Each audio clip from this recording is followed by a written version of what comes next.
رب اشرح لي صدري ويسر لي أمري واحلل عقدة من لساني يفقهوا قولي.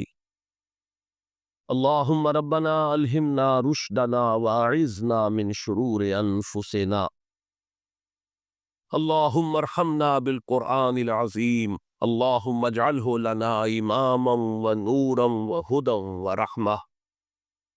اللهم ذكرنا منه ما نسينا وعلمنا منه ما جهلنا وارزقنا تلاوته آناء الليل وآناء النهار واجعله لنا حجة يا رب العالمین آمین۔ یعنی یہ بجائے آپ کو کوئی ثواب دلانے کے الٹا جو ہے آپ پر گرفت ہو جائے گی، ایسی کوئی چیز صحابہ سے ثابت نہیں ہے۔ اور ہمارا دین وہی ہے، ما انا علیہ واصحابی، رسول نے فرمایا جس چیز پر میرا عمل ہے اور میرے صحابہ کا ہے، دین تو اصل میں وہی ہے۔ جہاں تک ایصال ثواب کا تعلق ہے، اس میں ہمارے ہاں ذرا کافی مختلف آراء موجود ہیں۔ مجھے اس رائے سے اتفاق ہے کہ مالی اگر کوئی عبادت ہے، اس کا ثواب آپ اپنے کسی فوت شدہ بزرگ کو منتقل کر سکتے ہیں۔ مطلب آپ نے کسی بیوہ کی کو مدد کی ہے، کسی یتیم کی کو مدد کی ہے، کسی دینی کام میں پیسہ لگایا ہے، کوئی صدقہ جاریہ شروع کیا ہے خدمت خلق کے لیے وغیرہ وغیرہ، اس کی تو جو ہے اس کے ثواب کو منتقل کیا جا سکتا ہے کہ اللہ اس کا ثواب میرے والد یا میری والدہ کے وہ کو پہنچا دے۔ جسمانی نہیں، آپ نماز پڑھ کے کہیں اس کا ثواب، یا روزہ رکھ کر کہیں کہ اس کا ثواب، یا یہ کہ آپ قرآن پڑھ کر کہیں یہ آپ ہی کو ثواب ہوگا، آپ خود پڑھیں گے آپ کو ثواب ہوگا۔ البتہ ایسے تمام افعال کے بعد جب آپ اللہ سے دعا کریں گے، یہ نہیں کہیں گے کہ میرے اس فعل کا ثواب منتقل کر دے، اے اللہ میرے والدین کی مغفرت فرما، تو یہ کوئی نیک کام کرنے کے بعد جو ہے اس دعا کی تاثیر جو ہے وہ بڑھ جاتی ہے۔ بس اس پہلو میں انڈائریکٹلی اس کا ایک تعلق بن جائے گا، ورنہ یہ کہ وہ اس طریقے سے بچوں کو بلانا اور پڑھانا اور یہ جو ہے سوئم میں کرنا اور قرآن خوانی کی محفلیں، یہ سب بدعات ہیں، اور یہ در حقیقت دین میں اضافے ہیں، اور ان کی کوئی حقیقت نہیں ہے۔ دیکھیے، انسانی زندگی کے یہ تین دور ہیں: حیات دنیاوی جو ہماری پیدائش سے شروع ہو کر اور ہماری موت پر ختم ہو جائے، پھر حیات برزخی موت سے لے کر قیامت کے دن تک، اور پھر حیات اخروی ہے قیامت میں ریزریکشن کے بعد سے وہ زندگی جو ہے جو جنت یا دوزخ کی ہے۔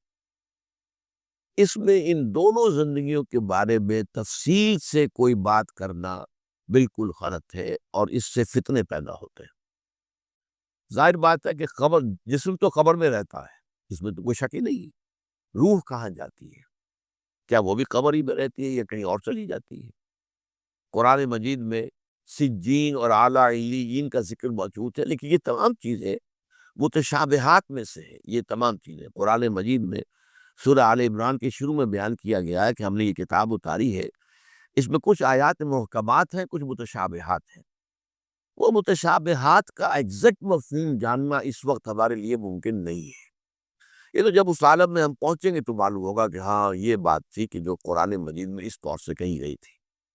لیکن یہ کہ اس وقت جو ہے جتنا کچھ ہمیں حدیث صحیح میں مل جائے یا قرآن میں مل جائے، اس عالم برزخ میں بھی یہ تو ہوتا ہے کہ جو نیک لوگ ہیں انہیں کچھ نہ کچھ جو ہے اثرات اچھے ان پر پڑتے رہتے ہیں، ان کی ارواح پر کہہ لیجیے، اور کچھ جو برے ہیں ان کے اوپر جو آخری انجام ہونا ہے اس کی کوئی ریفلیکشن ہوتی رہتی ہے، جس کو حدیث میں کہا گیا ہے کہ ہر قبر جو ہے وہ یا تو جنت کے باغیچوں میں سے ایک باغیچہ ہے یا دوزخ کے گڑھوں میں سے ایک گڑھا ہے، یا کہیں کہہ دیا جاتا ہے کہ کھڑکی کھول دی جاتی ہے اس میں، یا جنت کی طرف سے ٹھنڈی ہوائیں آئیں، خوشبوئیں آئیں، اور یا دوزخ کی طرف سے کہ آگ کی لپٹ آئے۔ دوزخ میں داخل ہوں گے قیامت کے بعد ہی، اور جنت میں داخل ہوں گے قیامت کے بعد ہی، لیکن اس کے کچھ آثار پڑنے شروع ہو جاتے ہیں، وہ جس کو انگریزی میں آپ کہتے ہیں coming events cast their shadows before, بعد میں آنے والے واقعات جو ہیں ان کے کچھ سائے جو ہیں پہلے سے آنے شروع ہو جاتے ہیں۔ تو اسی طرح سمجھیے کہ جو کچھ آخرت میں کسی انسان کے ساتھ ہونا ہے اس کا ایک عکس جو ہے وہ عالم برزخ میں شروع ہو جاتا ہے۔ اسی لیے قرآن مجید میں یہ بھی آیا ہے کہ یہ جو آل فرعون تھے یہ صبح و شام جہنم پر پیش کیے جاتے ہیں، اور قیامت کے دن پہ کہہ دیا جائے گا ادخلوا آل فرعون نعت ان کو داخل کر دو آگ کے اندر۔ تو یہ اس حد تک، باقی یہ ہے کہ تفصیل میں جانا۔ ہاں ایک رائے ہے، یہ شاہ ولی اللہ دہلوی رحمۃ اللہ علیہ کی، اگر ان کی رائے نہ ہوتی تو میں اسے بیان بھی نہ کرتا، لیکن یہ کہ وہ ایک بہت بڑے محدث اور بہت مفکر اور دین کے فلسفے سے بہت بڑے واقف انسان تھے۔ انہوں نے کہا کہ جو اولیاء اللہ ہوتے ہیں، اللہ کے نیک بندے، اللہ کے بندے، ان کے انتقال کے بعد ان کی روحوں کو بھی اللہ فرشتوں کے طبقہ اسفل میں شامل کر دیتا ہے۔ یہ فرشتے ہیں نا، اس وقت بھی موجود ہیں۔ ابھی شاید اگلے ہی جمعے میں وہ حدیث جو ہے اس کا بیان آئے گا کہ جب بھی کسی گھر میں، اللہ کے گھر میں کچھ لوگ اس لیے جمع ہو کہ اللہ کی کتاب پڑھیں اور سمجھیں اور سمجھائیں، تو ان کے اوپر فرشتے گھیرا ان کا ڈال لیتے ہیں، اور ان پر اللہ کی طرف سے سکینت نازل ہوتی ہے اور رحمت نازل ہوتی ہے، اور اللہ ان کا ذکر کرتا ہے فرشتوں کے پاس، دیکھو میرے بندے، تم کہتے تھے یہ فساد مچائے گا، دیکھو یہ بھی تو ہے نا جو میرے کلام کو پڑھنے کے لیے میرے گھر میں جمع ہے۔ تو فرشتے ہیں موجود، ہم میں سے ہر ایک کے ساتھ 2 فرشتے موجود ہیں۔ تو یہ فرشتہ اسفل ہے، سب سے نیچے، جو دنیا کے کاروبار کو چلانے میں اللہ تعالیٰ کے سول سرونٹس ہیں۔ پھر اس سے اوپر کے فرشتے ہیں، اس سے اور اوپر کے فرشتے، پھر مقربین ہے جو اللہ تعالیٰ کے قریب ترین فرشتے ہیں۔ لیکن یہ کہ ملائکہ کے طبقہ اسفل میں شامل کر لیتے ہیں، تاکہ جو کام اللہ تعالیٰ ملائکہ سے لیتا ہے وہ ان سے بھی لینے شروع کر دیتا ہے۔ لیکن ہمیں یہ اجازت نہیں ہے کہ ہم فرشتوں کو پکار کر کہیں کہ اے فرشتے، اے جبریل، اے میکائیل، یا فلاں، اے منکر، جو یا میرے جو ہے کرامن کاتبین، میرا یہ کام کر دو۔ نہیں، یہ شرک ہو جائے گا۔ اسی طرح ہو سکتا ہے کہ انبیاء کی ارواح جو ہے وہ بھی اللہ تعالیٰ نے شامل کی ہوئی اس لشکر کے اندر، وہ کام کر رہے ہو، اور وہ اللہ تعالیٰ کے حکم سے مختلف معاملات جو ایگزیکیوٹ کرتے ہو، لیکن ہم کسی کو پکار نہیں سکتے۔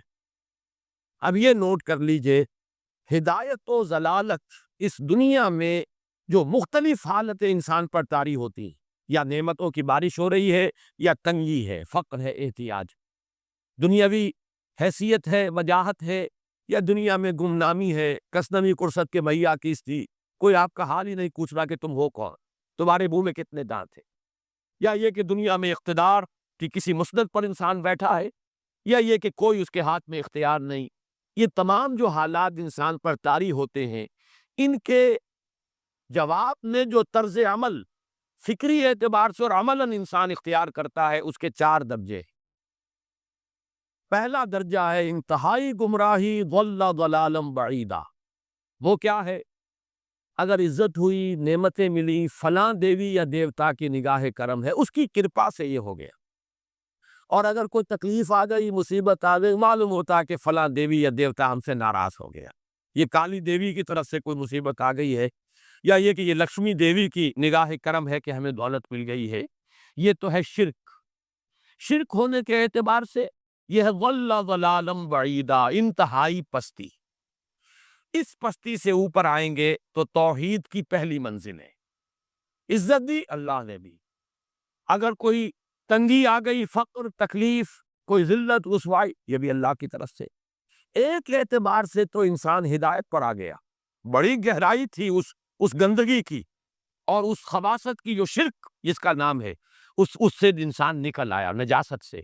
توحید تو ہے، لیکن ابھی اس میں اس کی گمراہی کا ایک ایلیمنٹ شامل ہے، اور یہ گمراہی سے جب تک آگے نہیں آئے گا، اوپر نہیں ابھرے گا، اس کا طرز عمل کیا ہوگا کہ ذرا کچھ مل گیا، عزت مل گئی، پھولے نہیں سما رہے،